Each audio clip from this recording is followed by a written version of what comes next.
Hello friends and potential friends. Well, today's video is going to be a little bit different from my normal fare. If you came here looking for gardening information or just to watch me putter around play in the dirt, that's not going to happen today. Instead, the geeky side is coming out of me. I had a friend that requested that I talk a little bit about the equipment that I'm using to manage my channel and make videos while I'm on the road. So that's what we're about today. Let's get into it. Last year I lugged along my desktop computer, full tower case with a 32-inch monitor and all the trappings. And on the way back to Florida, I had to stuff it in my closet here in the van. And it took up about half the closet. So I decided I needed to find a more compact solution for my editing needs. Went searching on Amazon and I found this guy. Now this is a Beelink SER5 Pro mini computer. And by mini, I mean the case that it is in is about 5 inches wide, 4.5 inches tall, and a bit over 1.5 inches deep. It packs a AMD Ryzen 7 processor running at about 4.4 gigahertz. The one I ordered came with 16 gigabytes of RAM, and it can be upgraded up to 64. It had a 500 gigabyte NVMe solid state drive that had the operating system installed on it, and it was supposed to be pre-installed with Ubuntu Linux. When I booted it up the first time to make sure it was running right, it popped up and tried to load into Windows 11, and it insisted that I had to go create a Hotmail account before I could use my computer. Needless to say, I didn't go for that. I pulled that SSD out of that thing, got back on Amazon, and I ordered a 2 terabyte SSD to replace it. When that came in, I plugged it in, installed Ubuntu Linux.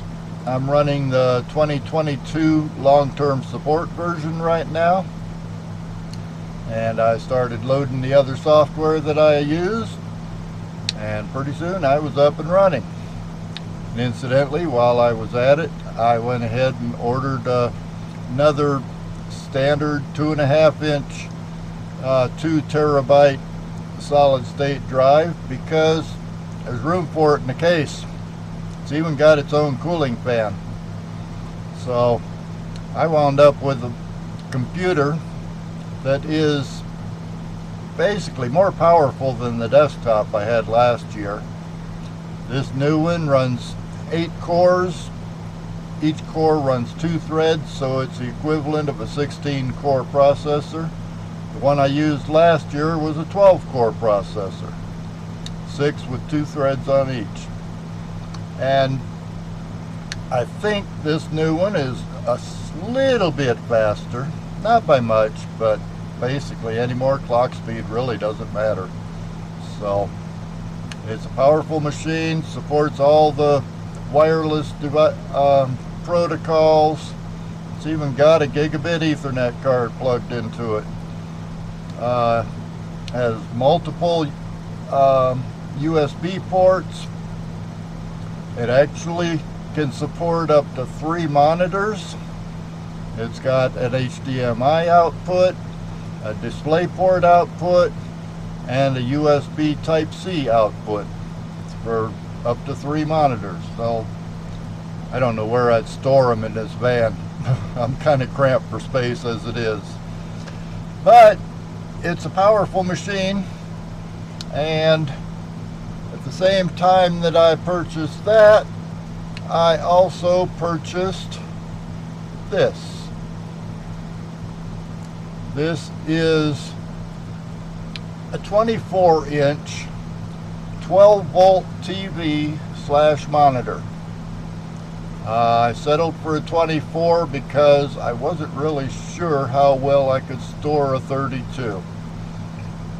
I didn't know where I was going to mount the thing. Basically, I just wanted something that I could use.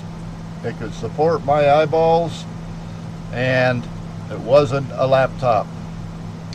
Did I tell you? I hate working on laptops. I always have. I've got one here in the case. I only use it in extreme emergencies. I'm a desktop person, and I'll tell you right now, you'll never see me using my phone for anything worthwhile. But this monitor is 12 volt, like I said. It'll also run on 110. I discovered while I was researching all this stuff that most consumer electronics nowadays actually runs at about 19 volts, 19 to 19 and a half. This monitor runs at 19 volts, and its converter converts it from either 12 volts when it's plugged into a cigarette lighter, or from 110 when it's plugged into a house outlet. I also learned that this computer that I bought runs at 19 volts, more or less. So there's a converter out on Amazon for less than $20 that'll convert from 12 volt to 19 volts, and I could buy 2 of those and wire this whole system directly into the house battery in the van. Haven't done that yet. I'm still researching power usages and different options for power. Right now, and pardon me if we get a little bit shaky here, right now I'm running this system on a Jackery 2000, which is much too large for this van. Currently have probably about 45 or 50% capacity, because I've been running for about 3 days now. I can charge that thing from house current in 2 to 3 hours. It'll charge up in about 6 to 7 hours using the 400 watts of solar I brought with me. And it'll even plug into a cigarette lighter and charge while I'm driving if I want it to, although that is extremely slow. And like I said, I'm still researching my power needs. The main reason I bought this one is because, number one, it's a lithium iron battery, not lithium ion, which means that it supports about double the charge and discharge cycles that lithium ion supports. And it's got a plug on there for a 30 amp connector that I can plug the van directly into. When I plug the van into that, it's just like I was plugged into house current. Back to the computer.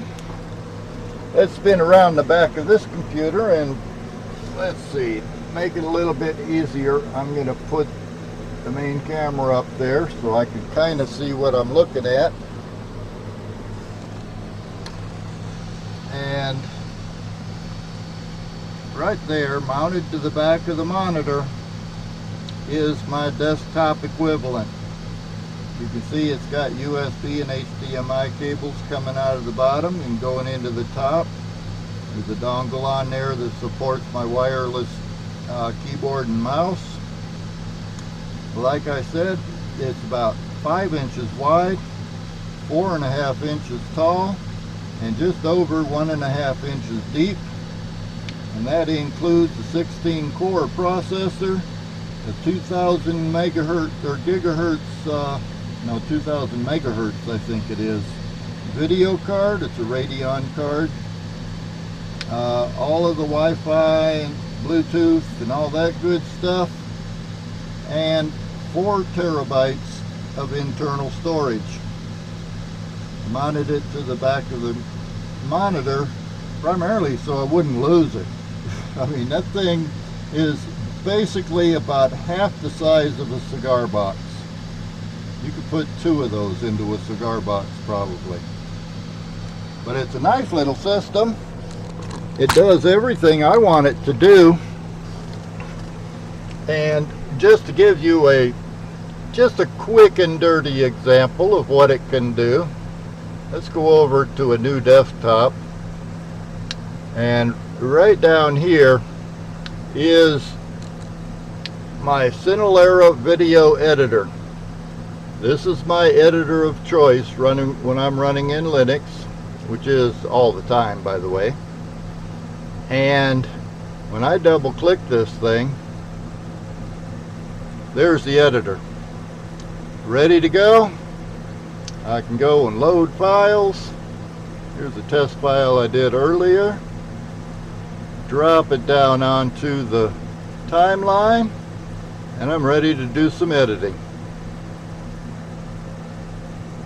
Let me see Windows load a video editor that fast.